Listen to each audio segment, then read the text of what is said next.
Hello friends, welcome back to our YouTube channel. I am Ashwani Garg. Today I discuss with you the class 12 business studies subject, and the topic of our class is dividend decision. There are three types of the decision of the financing decision: investment decision, financial decision, as well as the dividend decision. The two decisions, investment and financing decision, I already discussed in our previous class. Today we discussed about the dividend decision.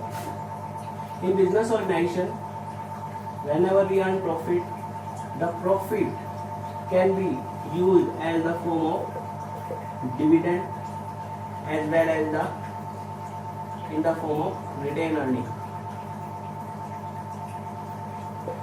Business organisation में हमारा जितना भी profit हुआ है, उस profit को हम दो टाइप से यूज कर सकते हैं: as a dividend, as a retain earning. Business organisation में दो पार्टी होंगी, शेयर होल्डर्स और सेकंड बिजनेस ऑर्गेनाइजेशन को मैनेज करने वाले जो भी पर्टिकुलर पर्सन है, मैनेजर। बिजनेस ऑर्गेनाइजेशन में जो भी प्रॉफिट हुआ है, शेयर होल्डर्स ये डिमांड करेंगे कि प्रॉफिट का मैक्सिमम पार्ट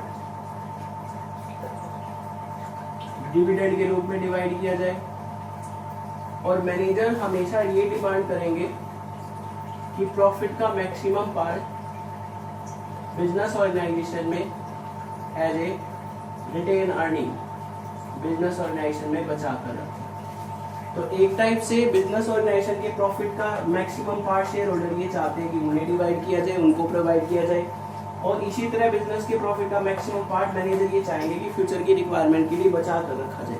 तो इस पॉइंट ऑफ व्यू से दोनों पार्टी के बीच में, मैनेजर के बीच में और शेयर होल्डर के बीच में जो भी डिस्प्यूट अराइज होता है, उस डिस्प्यूट को रिड्यूस करके दोनों के बीच में बैलेंस क्रिएट करना, उसको क्या बोला जाता है? Dividend decision.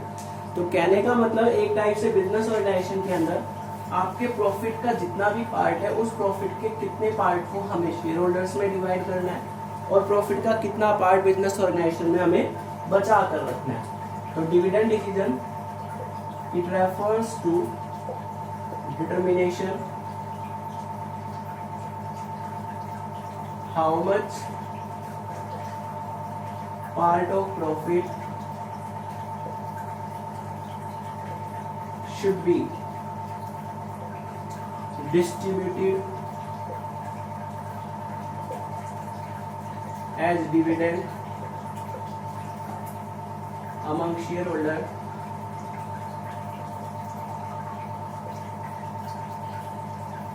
and how much part of profit should be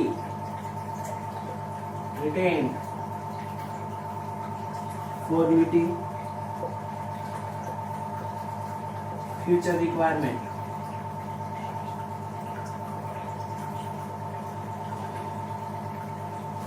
तो आपके बिजनेस ऑर्गेनाइजेशन में डिविडेंड डिसीजन का मतलब क्या है? इस तरह से डिटरमाइन करना कि प्रॉफिट का कितना पार्ट हमें डिस्ट्रीब्यूट करना है in the form of dividend among share holders, जिससे आपके शेयर होल्डर सेटिस्फाई हो जाए। ऐसे ही how much part of the profit should be retained for meeting future requirement, future के लिए कितना प्रॉफिट बचा कर रखा है जिससे मैनेजर सेटिस्फाई हो जाए।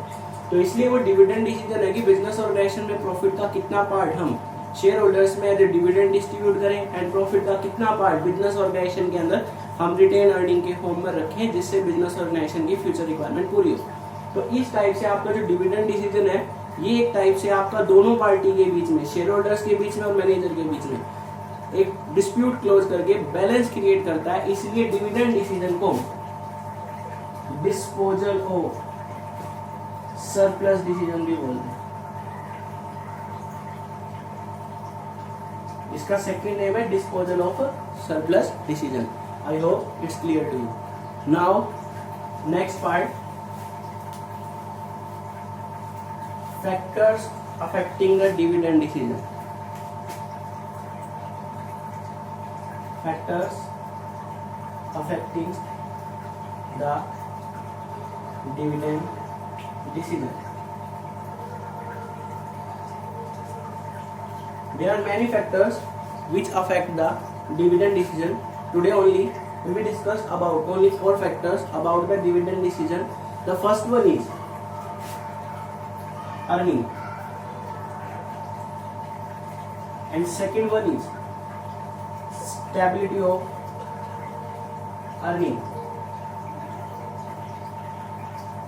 and third one is stability of dividend, fourth one is growth opportunities, fifth one और डिस्कस करते हैं। फिफ्थ वन है आपकी cash flow condition. Today we discuss about the 5 factors affecting the dividend decision, and remaining 6 factors I discuss with you in our next class. The first one is the earning. Earning in business organization, earning also affect the dividend decision. How the earning will affect the dividend decision? Earning means to earn money, means to earn profit. Business organisation की earning के ऊपर ही depend करता है कि business organisation जो है वो dividend कितनी अमाउंट में बांटे, डिविडेंड ज्यादा बांटे या कम बांटे। अगर बिजनेस ऑर्गेनाइजेशन की अर्निंग ज्यादा है, इसका मतलब बिजनेस ऑर्गेनाइजेशन के पास सफिशिएंट अर्निंग है, तो उस केस में कंपनी अपनी जो अर्निंग है उसका maximum part as a dividend की फॉर्म में डिस्ट्रीब्यूट कर सकती है। तो अर्निंग अगर ज्यादा है तो आपका जो डिविडेंड है वो ज्यादा डिस्ट्रीब्यूट किया जाएगा।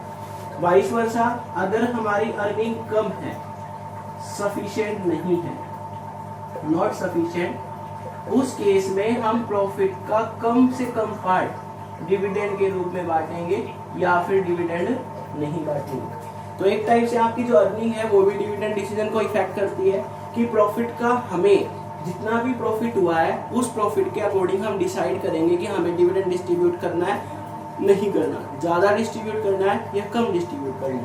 अगर अर्निंग ज्यादा है तो हम ज्यादा डिविडेंड बांट देंगे, वाइस वर्सा अगर अर्निंग हमारी कम है, सफिशिएंट नहीं है, या तो हम डिविडेंड कम देंगे या डिविडेंड देंगे ही नहीं। वो हमारा डिपेंड करता है अर्निंग के ऊपर। It is the first factor. Now the second factor is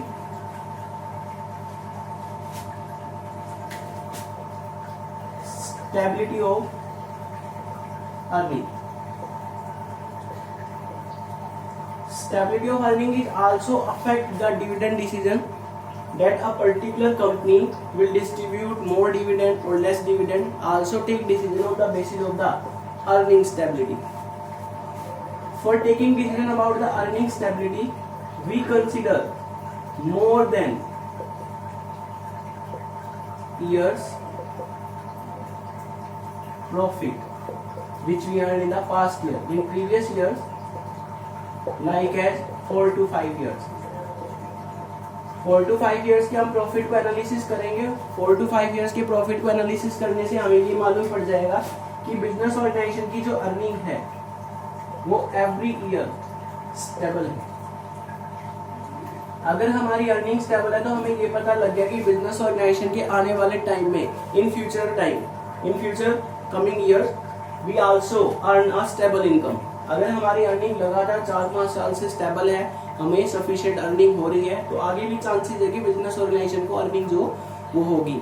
इसलिए अगर कंपनी की अर्निंग स्टेबल है तो उस केस में कंपनी क्या करेगी, ज्यादा डिविडेंड डिस्ट्रीब्यूट करेगी। और अगर कंपनी की अर्निंग स्टेबल नहीं है तो कंपनी की विश है कि वो डिविडेंड कम डिस्ट्रीब्यूट करे या डिविडेंड डिस्ट्रीब्यूट ना करे। तो एक टाइप से ये माना जाता है जितनी ज्यादा अर्निंग स्टेबल होगी कंपनी उतना ही ज्यादा डिविडेंड डिस्ट्रीब्यूट करती है। और कंपनी की अर्निंग स्टेबल नहीं है तो आपका डिविडेंड जो इंक्रीज डिक्रीज हो सकता है according to the earning of the profit. अगर स्टेबिलिटी ऑफ द अर्निंग है, अर्निंग हमारी स्टेबल है, बिजनेस ऑर्गेनाइजेशन को अर्निंग कंटिन्यूसली एक फिक्स रेट से हो रही है, तो कंपनी भी डिविडेंड जो है वो डिस्ट्रीब्यूट ज्यादा रेट से करेगी। तो ये आपका सेकंड फैक्टर है जिसके बेस पर डिविडेंड डिसीजन लिया जाएगा। Now the third factor is stability of dividend. अभी हमने स्टेबिलिटी ऑफ अर्निंग डिस्कस किया था, अब स्टेबिलिटी ऑफ डिविडेंड है। हर कंपनी ये चाहती है कि उसकी अर्निंग जो है स्टेबल हो और वो मार्केट में डिविडेंड को भी एक फिक्स रेट से डिस्ट्रीब्यूट करे। क्यों? अगर कंपनी मार्केट में फिक्स रेट से डिविडेंड डिस्ट्रीब्यूट करती है तो उसकी मार्केट में गुडविल क्रिएट होगी, उसकी रेपुटेशन बनेगी, क्योंकि जब भी कोई कंपनी हर साल एक फिक्स रेट से डिविडेंड बांटती है तो इसका मतलब मार्केट में उसकी रेपुटेशन क्रिएट होगी कि बिजनेस ऑर्गेनाइजेशन जो है कभी भी डिविडेंड डिस्ट्रीब्यूट करता है तो इसका मतलब उसे सफिशिएंट प्रॉफिट हो रहा है। तो हर कंपनी ये चाहती है कि मार्केट में उसकी रेपुटेशन क्रिएट हो, उसकी मार्केट वैल्यू ऑफ शेयर बढ़े। अगर कंपनी ये चाहती है कि स्टेबिलिटी ऑफ अर्निंग हो, चाहे कंपनी को उस साल सफिशिएंट प्रॉफिट हो, ज्यादा प्रॉफिट हो या कम प्रॉफिट हो, तो कंपनी क्या करेगी, फिक्स रेट से डिविडेंड डिस्ट्रीब्यूट करती है। मान लेते हैं कंपनी ने 5% की रेट से डिस्ट्रीब्यूट किया है डिविडेंड। फर्स्ट ईयर कंपनी को जो है सफिशिएंट अर्निंग हुई थी, फर्स्ट ईयर 5% की रेट से उसने डिस्ट्रीब्यूट कर दिया। सेकेंड ईयर जो है उसकी अर्निंग जो है ज्यादा हुई, उस साल भी उसने क्या किया, 5% की रेट से डिस्ट्रीब्यूट किया। थर्ड ईयर जो है उसकी अर्निंग जो है लेस देन सफिशिएंट हुई, तो उस साल भी उसने क्या किया, 5% की रेट से डिविडेंड डिस्ट्रीब्यूट किया। अब उसको प्रॉफिट सफिशिएंट है, ज्यादा है, कम है, उसको कंसीडर किए बगैर उसने अपनी डिविडेंड की रेट को स्टेबल रखा कि प्रॉफिट कम था तो भी 5% की रेट से, ज्यादा था तो भी 5% और सफिशिएंट था तो 5% है। तो इस केस में मार्केट में एक अच्छी रेपुटेशन जाती है किसी कंपनी की कि कंपनी की जो फाइनेंशियल पोजीशन है वो स्ट्रॉन्ग है, कंपनी की जो कैश फ्लो पोजीशन है या कंपनी का जो प्रॉफिट है वो हर साल उन्हें इंक्रीज हो रहा है, तभी कंपनी की जो है डिविडेंड रेट क्या है, स्टेबल है। अगर कंपनी अपने डिविडेंड की रेट को स्टेबल रखना चाहती है तो अपने प्रॉफिट के इंक्रीज डिक्रीज पे कोई इफेक्ट नहीं पड़ेगा, वो अपने डिविडेंड को स्टेबल रखेगी। और अगर कंपनी अपने डिविडेंड को स्टेबल नहीं रखना चाहती तो according to the profit company अपने डिविडेंड को कम ज्यादा कर सकती है। तो ये आपका थर्ड पॉइंट था, stability of dividend. Now the fourth point is growth opportunity.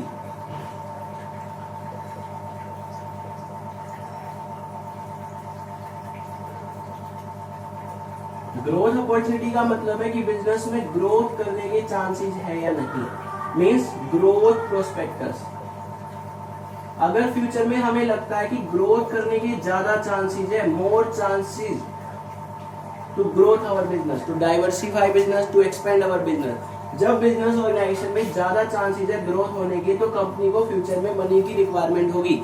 और अगर कंपनी को फ्यूचर में मनी की रिक्वायरमेंट चाहिए तो वो कम से कम पैसा जो है डिस्ट्रीब्यूट करेगी। इसका मतलब अगर कंपनी के पास ग्रोथ अपॉर्चुनिटी है तो कंपनी कम डिविडेंड को डिस्ट्रीब्यूट करेगी।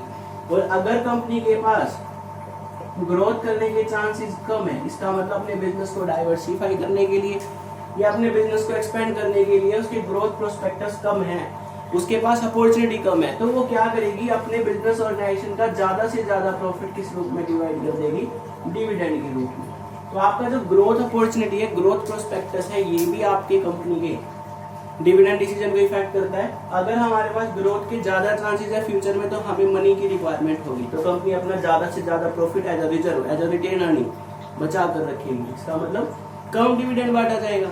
लेकिन अगर कंपनी के पास कम चांसेस है फ्यूचर में ग्रो करने के तो उस केस में कंपनी क्या करेगी, अपना सारा पैसा डिविडेंड के रूप में बांट देगी, मोर डिविडेंड डिस्ट्रीब्यूट करेगी। तो इसका मतलब आपकी ग्रोथ अपॉर्चुनिटी है, ये भी आपके डिविडेंड डिसीजन को इफेक्ट करती है। Now the next one is cash flow position.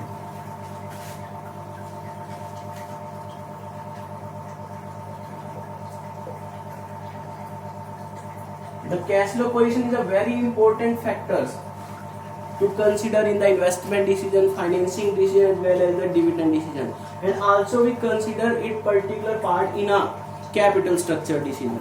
तो कैश फ्लो पोजीशन का मतलब है बिजनेस ऑर्गेनाइजेशन का कैश फ्लो कैसा है, कैश फ्लो फेवरेबल है या आपका कैश फ्लो अनफेवरेबल है।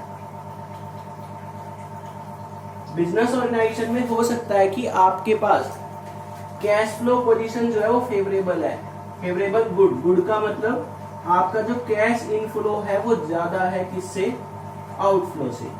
अनफेवरेबल का मतलब है कि आपकी जो कैश फ्लो पोजीशन है, इनफ्लो जो है वो किससे कम है, आउटफ्लो से।